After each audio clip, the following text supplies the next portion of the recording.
Tema 38A. La política fiscal, efectos en el ahorro y en el crecimiento económico. La política fiscal se engloba dentro de la parte de la macroeconomía, que es la parte de la ciencia económica que estudia las principales variables de un país, como puede ser el Producto Interior Bruto, el desempleo y la inflación. Dentro de esta rama de la macroeconomía encontramos la política fiscal, que se encarga de balancear los ingresos y gastos de una economía, especialmente de los gobiernos, a lo largo de un periodo de tiempo para cumplir unos objetivos. En palabras de Musgrave, economista público de 1939, define las tres principales motivaciones de un gobierno como la motivación asignatoria, es decir, la política fiscal para reducir los fallos de mercado, la motivación equitativa para redistribuir la riqueza con los principios de solidaridad y la motivación estabilizadora, es decir, para reducir las fluctuaciones del mercado. Así, desde 1936, cuando John Maynard Keynes escribió su famosa teoría general del empleo, el interés y el dinero, tenemos los principales principios de una política fiscal. Sin embargo, estos se remontan mucho antes a neoclásicos y se han estado estudiando en especial durante el siglo XX.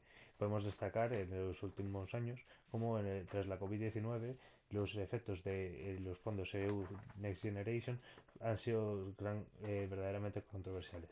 Por ello, en esta exposición procederemos al estudio de la política fiscal y de cómo tiene su relación con el ahorro y el crecimiento económico. Para ello comenzaremos con el siguiente esquema. Primero haremos una revisión histórica sobre el pensamiento económico de la economía fiscal, veremos a neoclásicos, keynesianos, monetaristas, estudiaremos los modelos de la nueva macroeconomía clásica y el modelo neokeynesiano de segunda generación, y posteriormente estudiaremos los modelos económicos de ahorro y de crecimiento económico relacionados con la política fiscal. Los dos más importantes que hemos recopilado son el modelo de generaciones solapadas, que trata sobre las pensiones, el modelo de crecimiento con gasto público de Barro. De esta manera se va a comenzar con la exposición. Comenzaremos con el pensamiento neoclásico. El pensamiento neoclásico se puede resumir en dos ideas principales. El primero, la identidad notable del ahorro, la cual vendría de asumir que el consumo, el ingreso y el gasto público tienen que ser financiados por el consumo, el ahorro y los pagos de impuestos que haga cada individuo. De esta manera podemos obtener una identidad notable por la cual el ahorro sea la suma de la inversión, el gasto público y restándole los impuestos. La segunda, eh, la segunda idea que ha transmitido los neoclásicos, en concreto un clásico como es John Stuart Mill, es la del mercado de bonos. En el mercado de bonos existiría una relación entre el tipo de interés y el número de préstamos que se realizan. De esta manera, existe una relación directamente proporcional al tipo de interés y inversamente proporcional al ahorro, el cual, como decíamos, es la inversión, el gasto público y el pago en impuestos. De esta manera, ante una fluctuación en, en la demanda debido a una política fiscal expansiva, podemos ver cómo el interés aumenta y así lo hacen también los bonos. Un aumento en el interés nos llevará inevitablemente a un descenso en el consumo y a un descenso en la inversión. Sin embargo, todo esto será compensado debido a un mayor aumento en el gasto público, lo cual hará que nuestra renta no varíe. Esto es lo que se conoce en economía como el efecto Claudine, es decir, aunque variemos las variables principales de la economía, nuestra renta sigue estando exactamente igual, el efecto de expulsión. Una vez visto el modelo, las ideas neoclásicas, John Maynard Keynes en 1936 y sus sucesores Hicks y Hansen en 1937 escriben el modelo ISLM. Este modelo consiste principalmente en dos ideas clave. Primero, en cómo se relaciona el mercado de bienes y de otra, cómo se relaciona el mercado de dinero. De esta manera podemos explicar que existen dos tipos de mercados. El mercado IS, el cual se puede dibujar en una gráfica relacionando la demanda agregada con la renta. Si todo lo que se demandara fuera consumido, estaríamos en una pendiente de 45 grados. Sin embargo, en la realidad la demanda suele ser más inclinada. El conjunto de fluctuaciones que puede existir en esta demanda debido al consumo, a la inversión y al gasto público nos van dando distintos puntos que pueden ser trasladados a una curva respecto al interés de manera negativa. Por el otro lado podemos encontrar la curva LM. La curva LM relaciona la oferta de dinero con la demanda de dinero. De esta manera, la oferta de dinero, asumiendo que existe un banco central, será fija Y por otro lado, la demanda de dinero seguirá una curva L que se basará en el tipo de interés y en la renta. De esta manera, ante fluctuaciones en la demanda, por ejemplo un aumento, el Banco Central tenderá a subir la oferta de dinero para así poder contrarrestar los efectos que se hayan podido ocasionar. De esta manera, esta sucesión de puntos puede ser trasladada a nuestra gráfica a través de una curva LM. Ahora, habiendo visto la curva IS y LM, debemos analizar qué pasa con la política fiscal. Ante un aumento en la política fiscal, se ve que aumenta necesariamente el tipo de interés, pero también aumenta el output. Esta teoría fue fundamental para explicar que un aumento en el tipo de interés puede afectar en la renta y por tanto la política fiscal expansiva puede ser positiva para la economía. No obstante, en la década de 1970 los economistas monetaristas contradicirán esta idea, ya que explicarán cómo no tiene por qué ser exactamente así. De hecho, Friedman en la década de 1970 escribe su famoso paper, una teoría sobre la sobre la función de consumo, en la cual redacta que si bien la curva ISLM puede ser correcta, debemos considerar sus elasticidades, haciéndolas más inelásticas como deberían ser en la realidad. Es decir, la curva IS debería ser más horizontal y la curva LM debería ser más vertical. De tal manera que un pequeño efecto en la renta se vea traducido como un gran efecto en la inflación. La otra idea principal de los monetaristas es que no podemos considerar que la política fiscal sea expansiva, ya que un efecto transitorio en la renta no tiene por qué afectar a la renta permanente, igual que un efecto en el consumo temporalmente no tiene por qué afectar al consumo permanente. Eh, si bien se ha hecho una revisión histórica sobre los principales pensadores economistas, cabe destacar la evidencia empírica, y es que todos ellos tratan sobre cómo funciona, si existe un multiplicador fiscal positivo o negativo en relación al gasto público y al consumo. Los principales estudios, en especial uno de los economistas, Will y otros, realizado entre 1992 y el 2010, recogen 86 estudios por los cuales se determina que el multiplicador fiscal debe estar entre un menos 2,2 y un 4, entendiendo el multiplicador fiscal como el resultado de una política fiscal expansiva, es decir, del gasto público. Si esto es correcto, entenderemos ahora mismo, analizando profundamente siguientes modelos económicos mucho más complejos, porque, en qué casos son negativos y en qué casos son positivos. Para ello empezaremos utilizando el modelo de los nuevos macroeconomistas clásicos debido a su utilidad en la explicación de mercados perfectos. Los nuevos macroeconomistas clásicos, entre otros, entre otros, eh,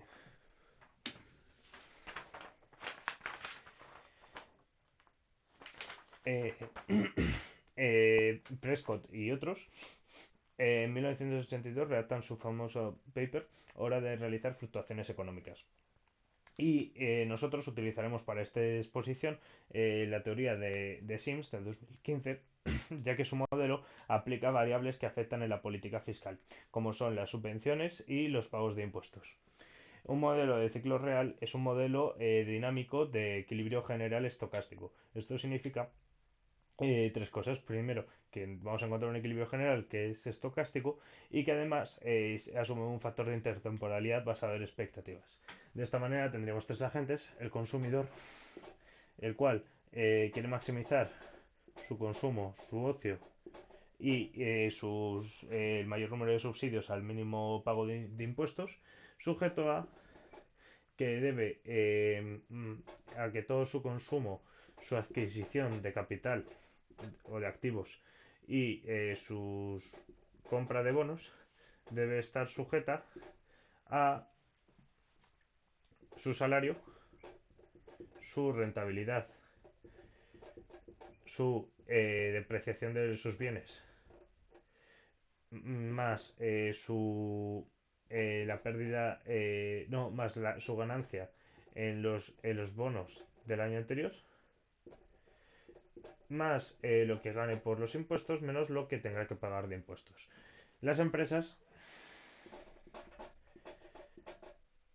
deberán maximizar su beneficio y el gobierno deberá seguir la siguiente equivalencia ricardiana, la cual es que el gasto público más la deuda más los intereses de la deuda actual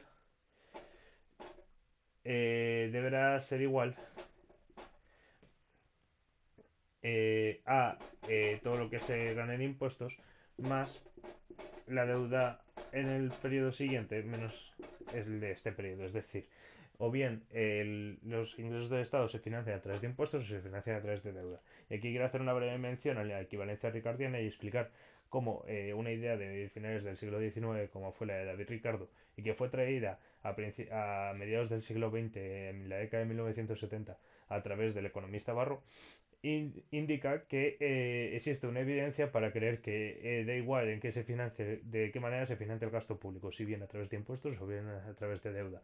Si bien esto no significa que un aumento en el gasto público sea negativo, ni que pueda existir realmente incertidumbre entre financiar la deuda a través de gasto público o a través de impuestos.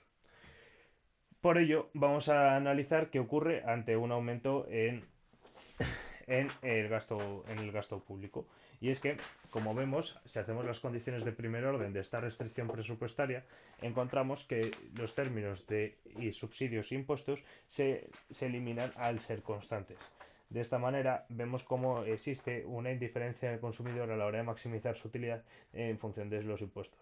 Si bien debemos considerar que ante un aumento del gasto público, dame un segundo, un aumento del gasto público puede afectar a la decisión del consumidor. Un aumento en el gasto público con deuda, a través de deuda, puede ser llevado como un aumento de la inflación esperada. Y, en definitiva, una pérdida del consumo actual a favor del consumo futuro. En cambio, si financiamos el gasto público a través de impuestos, la sociedad entenderá que hay unas expectativas menores de que la inflación siga subiendo, ya que se está financiando la deuda presente. Por lo tanto, se reducen las expectativas de inflación futura y, por tanto, existe una posibilidad de que el consumo actual baje, pero que el consumo futuro sea mayor al que sería en el caso de la deuda. Para estudiar las expectativas que existen, vamos a estudiar el modelo neo-keynesiano de segunda generación. En el caso concreto, vamos a estudiar el modelo de Sims, el modelo de Gali de 2007. El modelo de Gali de 2007 parte de los mismos supuestos. Debemos considerar que en vez de ser una economía abierta, va a ser una economía que tiene rigideces de mercado. No va a ser una competencia perfecta, sino que va a estar sujeta a las rigideces de los precios. De esta manera, el consumidor tendrá que afrontar expectativas y rigideces, como son que el consumo actual estará basado en las expectativas del consumo futuro y la variación de la demanda respecto a los tipos de interés, que es este factor 1 menos delta, menos 1 delta, perdón, y el tipo de interés que fije el Banco Central, las expectativas de la inflación del periodo siguiente y, un índice RO que nos indicará la impaciencia del consumo inmediato. Las empresas estarán sujetas a una fórmula a una ecuación de Phillips neo-keynesiana. Como sabemos, la ecuación de Phillips fue creada en la década de 1950 en una base empírica de los últimos 100 años, desde 1850 hasta 1950, y recoge una curva casi perfecta por la cual la inflación y el desempleo se relacionan. Sin embargo, a partir de la década de 1970 se ve como un aumento en el desempleo no es condicionado por un aumento de la inflación, ya que debido a la guerra del petróleo, a la crisis del petróleo, aumentan los dos factores sin estar correlacionados. Por ello, se crea la nueva teoría de Phillips neo-keynesiana, la cual relaciona la inflación con las expectativas de la inflación futura, quitándole un factor el cual llamaremos markup cap y que se explicará posteriormente. Antes me gustaría acabar de escribir los supuestos. El gobierno, además de estar sujeto a una equivalencia ricardiana para financiar su gasto, tendrá que tener un banco central que siga la siguiente regla, y es que el interés general se fijará por el interés óptimo del mercado más las expectativas de inflación en el siguiente periodo, más las diferencias que existan entre la renta obtenida menos la esperada y las diferencias que existan en la inflación obtenida menos la esperada. Para explicar este factor de aquí, el de la empresa, simplemente debemos centrarnos en el problema de la empresa clásico, donde una empresa tiene que decidir cuántas unidades va a producir. Perdón, P por Q. En este caso encontramos que la empresa tiene unos costes marginales crecientes, como es el clásico, y unos ingresos marginales decrecientes. Ante una política fiscal que afecta a la demanda, digámosla, reduciéndola, perdón, como no es un mercado perfecto, el precio de equilibrio no se encontrará donde el precio de equilibrio no se encontrará donde interseccionen el coste marginal y el ingreso marginal, sino que se encontrará mayor debido a que la demanda pueda asumir un mayor precio. De esta manera, ante una reducción de la demanda debido al coste fiscal, se reducirán también los ingresos marginales y por tanto se fijará un nuevo precio. Si bien este nuevo precio no podrá ser fijado debido a la rigidez de precios y se tendrá que considerar el anterior, lo cual nos llevará a una situación en la cual se fabriquen ligeramente más unidades que si hubiera competencia perfecta y hubiéramos sufrido un shock en la demanda. De esta manera es la diferencia que existe entre la cantidad esperada y la cantidad deseada se denomina markup cap y es nuestro factor U que encontrábamos aquí. A las empresas les interesa reducir este factor U ya que les aproxima al equilibrio y por tanto las empresas están interesadas en reducir la inflación. De esta manera vamos a observar qué ocurre ante los efectos de una política fiscal expansiva en este modelo. Y es que encontraríamos tres. Por un lado, el consumidor si ve aumentado su gasto público, ve reducido su consumo y también y por tanto tiene que aumentar su demanda de trabajo para mantener el mismo consumo que mantiene ahora, ya que reduce su consumo debido a que espera que en el futuro va a tener que pagar mayores impuestos. Las empresas aumentan su producción y como no pueden competir en precios tienen que hacerlo en cantidades y por tanto al aumentar la cantidad tendrá que aumentar la oferta de empleo, lo cual puede influir en un aumento de los salarios. En última instancia, como veíamos, un aumento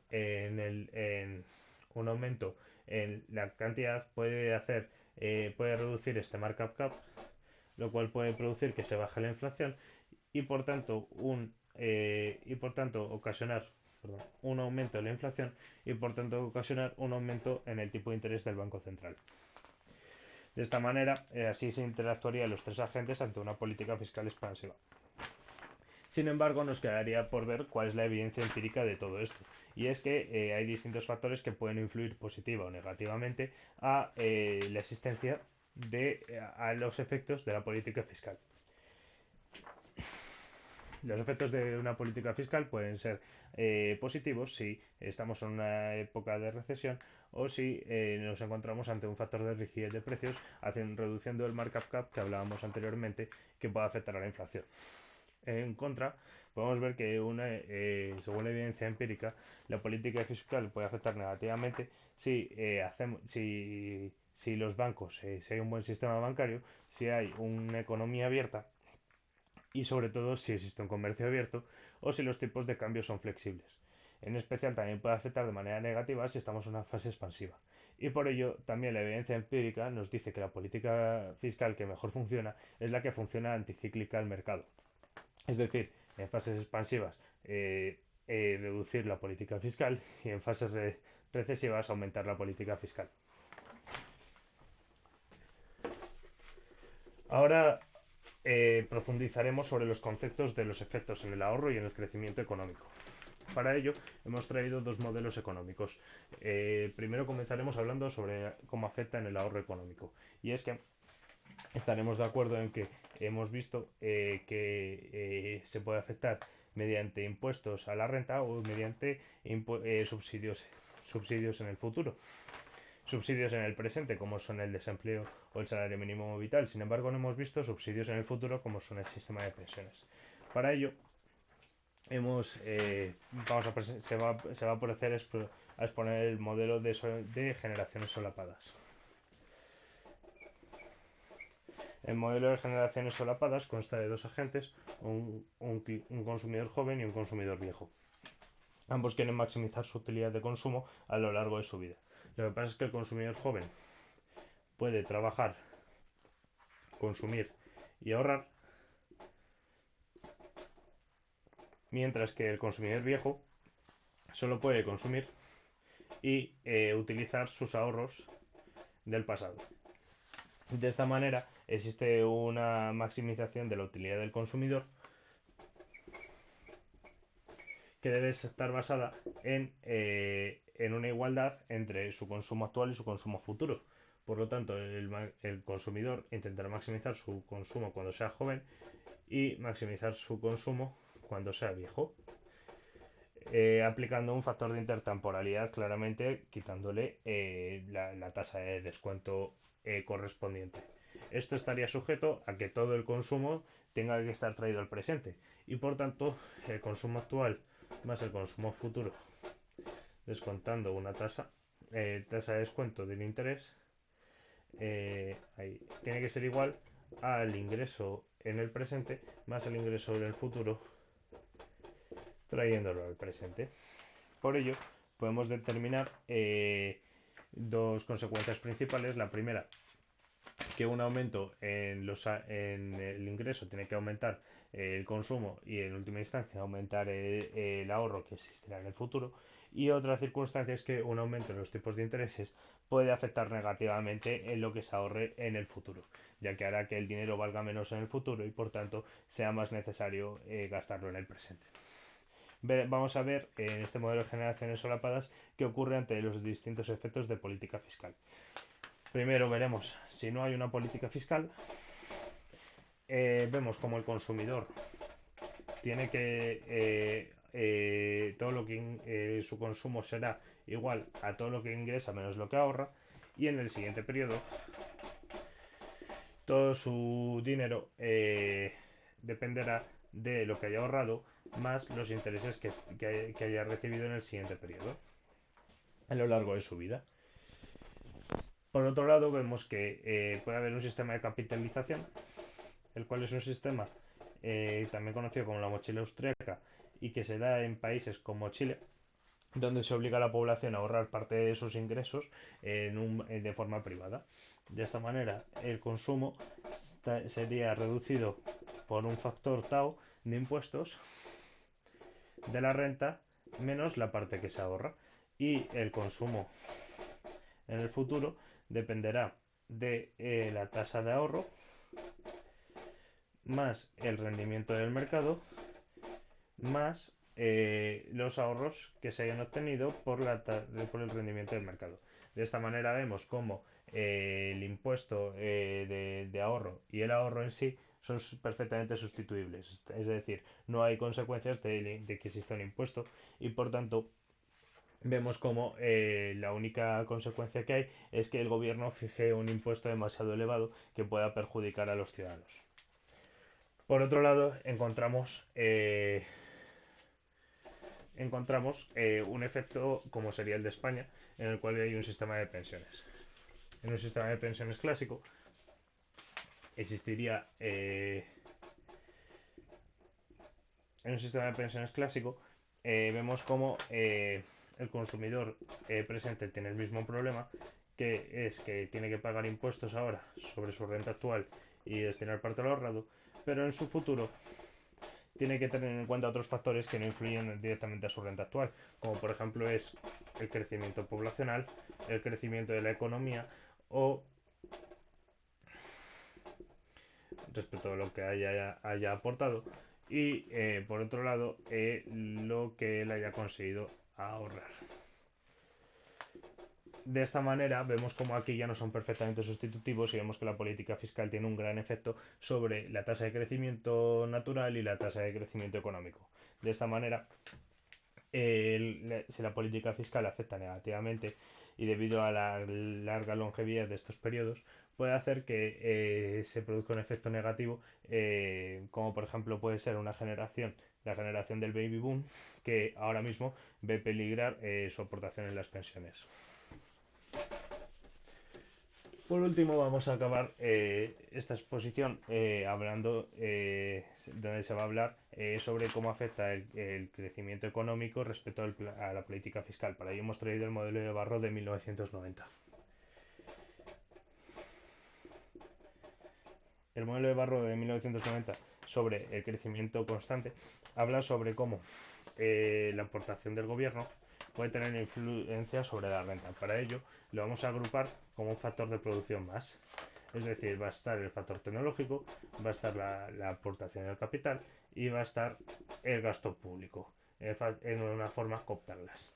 De esta manera, si nosotros aplicamos este factor de manera per cápita, es decir, aplicaremos letras minúsculas y además consideraremos que sobre esta renta se tiene que pagar un impuesto T. Y además sabemos, bueno, y además vamos a ver, se va a ver que un aumento en la acumulación de capital tiene que estar basado en la inversión en el capital actual menos la tasa de depreciación que se produzca del capital presente. Además, conocemos que la inversión tiene que estar fijada por toda la parte del ahorro que se destina a la inversión. De esta manera, despejando todas estas fórmulas, encontraríamos la ecuación de la acumulación de capital que nos permite establecer que, eh, que un aumento en la capital tiene que estar relacionado con eh, el ahorro, los impuestos, eh, el crecimiento tecnológico, el factor de capital y el factor de gasto público 1 menos alfa. Como vemos, depende en el corto plazo positivamente del ahorro y negativamente de los impuestos. Sin embargo, en el largo plazo podemos dibujar la siguiente fórmula, ya que no tenemos en cuenta diversos factores y aplicando cálculos matemáticos podemos obtener que el incremento del capital se basa principalmente en el incremento de los impuestos, en el factor tecnológico y en los impuestos basado en alfa menos la depreciación. Para verlo gráficamente y poder concluir esta exposición, se va a representar de la siguiente manera. De esta manera, si esto es el crecimiento económico del capital y esto son la tasa de impuestos, esto sería menos delta porque cuando el impuesto es cero se queda todo en negativo. La tasa óptima de impuestos vendría dada por 1 menos alfa y esta es la implicación más importante de la política fiscal de Barro y en general de esta exposición, que es que una política fiscal debe tener en cuenta la aportación que hace sobre el sistema privado. De esta manera debemos tener en cuenta que también modelos como el de Ramsey o en general son bastante discretos sobre cómo se debe utilizar la política fiscal. Así podemos concluir que en esta exposición se ha visto los principales motores del pensamiento económico y se ha visto cómo neoclásicos keynesianos monetaristas los de las escuelas de nueva macroeconomía clásica y los neokeynesianos coinciden todos con las nuevas teorías modernas y la evidencia empírica en que en que la presión fiscal y una política fiscal debe de ser razonable y sobre todo ayudar a la calidad de las instituciones, ya que de otra manera puede ser negativa para el consumo y reducir el crecimiento económico y el ahorro.